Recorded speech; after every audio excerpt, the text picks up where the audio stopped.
എന്നാ സജീവണ്ണ, നമുക്ക് ജാതിയോ മതമോ എല്ലാം ഉണ്ടാണോ? ഇല്ല, ജാതിയില്ല, മതമില്ല, ഒരു മൈലുമില്ല. ജോലി ചെയ്യുക, പൈസ പഠിക്കുക, വീട്ടിൽ പോകും. എങ്കിൽ പിന്നെ നമുക്ക് പോവാങ്കി. Okay, by. ഞാൻ തേച്ചു തരാം, നിന്റെ തളിമേനിയാകെ ഞാൻ ഓമനിക്കാം.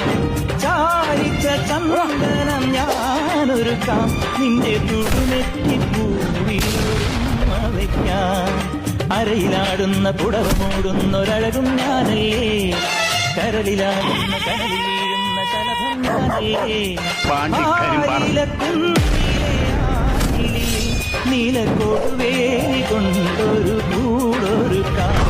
മാനത്തെ മാരിവിൽ ചില്ലയൊന്നിൽ തമ്മിൽ പുണർന്നാടുവാൻ ഞാൻ എടാ, വല്ല സിറിഞ്ചും കുത്തിക്കയറ്റോ അല്ലെങ്കിൽ മറ്റേ മൂക്കിൽ എന്തെങ്കിലും വലിച്ചു കയറ്റിട്ടോ കിട്ടുന്ന 2-3 മണിക്കൂർ നിൽക്കുന്ന ലഹരിയൊന്നും അല്ലടാ മക്കളെ. ലഹരി എന്ന് പറഞ്ഞാല് നിങ്ങളെ കൊണ്ടതൊന്നും നടക്കൂല എന്ന് പറഞ്ഞവരുടെ മുമ്പിൽ അത് നടത്തിയതിനു ശേഷം ചെന്ന് നിൽക്കുമ്പോ അവരുടെ കണ്ണിൽ നിങ്ങൾ കാണുന്ന ഒരു തീയുണ്ട്, അസൂയന്റെ തീക്കനൽ എന്ന് പറയും. അത് കാണുമ്പോൾ നിങ്ങളുടെ ഞരമ്പ് കൂടെ കയറുന്നൊരു ലഹരിയുണ്ട്. ഇതാണ് ലഹരി. നിങ്ങൾ വെറുതെ ഈ ടെമ്പററി ലഹരിക്ക് വേണ്ടി ഒന്നും പണിയെടുക്കാണ്ട് ലൈഫ് ലോങ് നീണ്ടു നിൽക്കുന്ന പാമ്പനൊരു ലഹരി ഉണ്ടാക്കും. അതിനുവേണ്ടി വലിയ വലിയ ആഗ്രഹങ്ങളും സ്വപ്നങ്ങളും ഉണ്ടാകും. എന്നിട്ട് അതിന് ജീവൻ